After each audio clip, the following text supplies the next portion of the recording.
So many people think DJing is just pushing play on a playlist. Can you help demystify the art of DJing? When people think of a DJ, they think that it's all about the DJ, but it's not. It's actually all about the audience. So what it depends on the event that I'm doing, yeah, the parameters, the people there. But in general, you curate a vibe.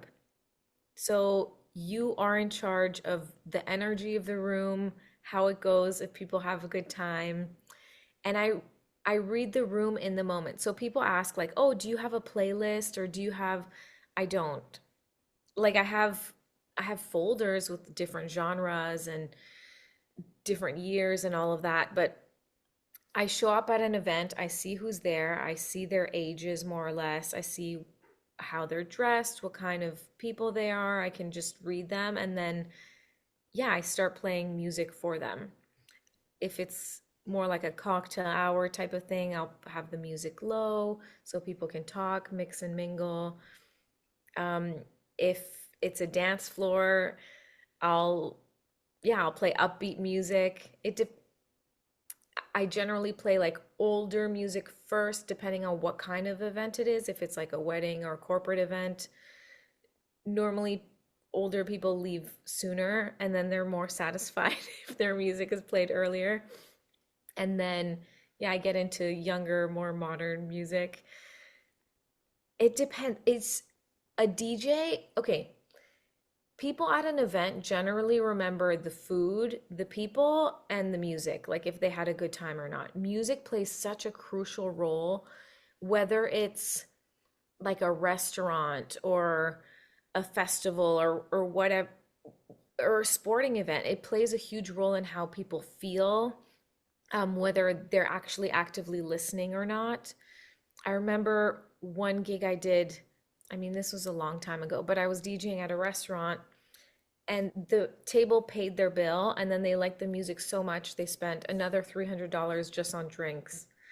And then they paid their bill again just because, yeah, the music was good. So they were having fun. It's a way that a venue can make more money if they need to. They can sell products if they need to. And it just helps create an experience for people. The music is so important, right? Because it's like if you go to a bar or something, for example, and the music is so loud you can't even talk to anyone, it's like the fastest way to get me out of a bar is for that to Yeah. happen, right? I mean, if Yeah. you're going to a club or something and there's a dance floor, it's a different story. But um, you're right, the music, the food, the vibe, it all plays a big role in whether people stay, whether people have a good time. And reading the room sounds like is what you have to do more than anything because you're reading the room, getting the vibe of who's here, what's the kind of crowd, what's the event, what's the appropriate kind of things to play. Yeah. But what about the transitions? Because I know for being a DJ, the transitions between songs are really important. I don't fully understand. Like, is that part of where the art comes in? Like, are you physically mixing songs into one another to find the right thing? Like, is that sort of where the art comes in? Yes, that is definitely part of it as well. Actually, something I'm currently working on is like a DJ course. So I will get more into that in the DJ course if people want to learn how to DJ and all that. Yeah, I'm combining my teaching background and my DJ background to put into this course. In terms of transition, so in a song, there's like a BPM, which is called beats per minute, which is how fast or how slow a song is. So I make sure that the songs match. I pick like similar BPM songs. I don't go to extremes unless you can like double the speed or cut the speed in half, which you can do.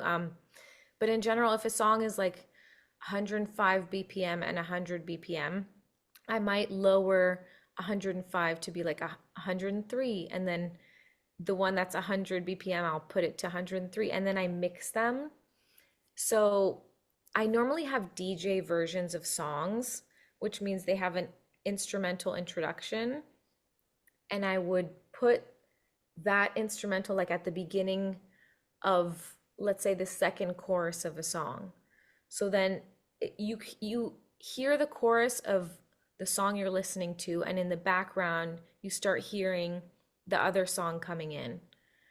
And then once that chorus is done, I've transitioned into the next song. Does that make sense? Like there's so much more involved than you think. So like you're adjusting the actual BPM of the song, which Mhm. from what I understand is kind of like the speed of the song, right? So you're making the Yeah. speed kind of aligned with the next song so that it's smoother when they come together. So you're doing that, and then you're also playing with various other elements of the song to make it sort of a nice, cool transition. And there's different versions you're saying, like in terms of the instrumentals and so on. So, and I know like, the drop is a big thing. Like, Yes. how are you building the drop? And maybe you can explain what that is too. Yeah, that's one way to transition. There are also many other ways to transition. So some people scratch while transitioning. Um, some people might loop a specific word of a song and then go into the next song with that word being the introduction to that song.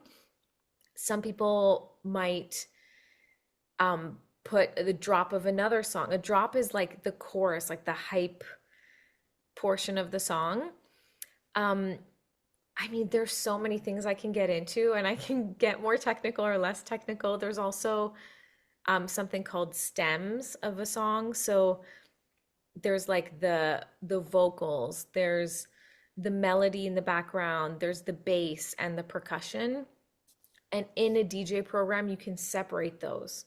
So you could take out the vocals of a song, put in the vocals of another song. That's called a mashup.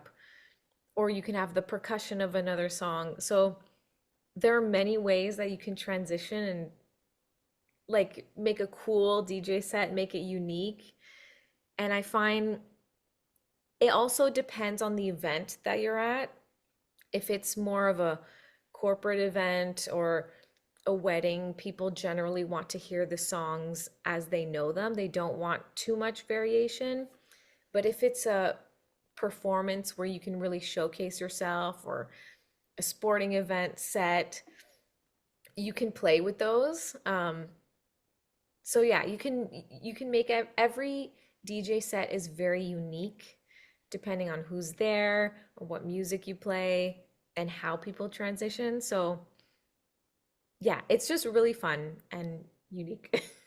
So are you transitioning on the fly? Like, are you making these changes in the moment on during your set, or Yes. so you're never actually preparing anything? I mean, if people request songs ahead of time, I make sure that I have those requests in a folder.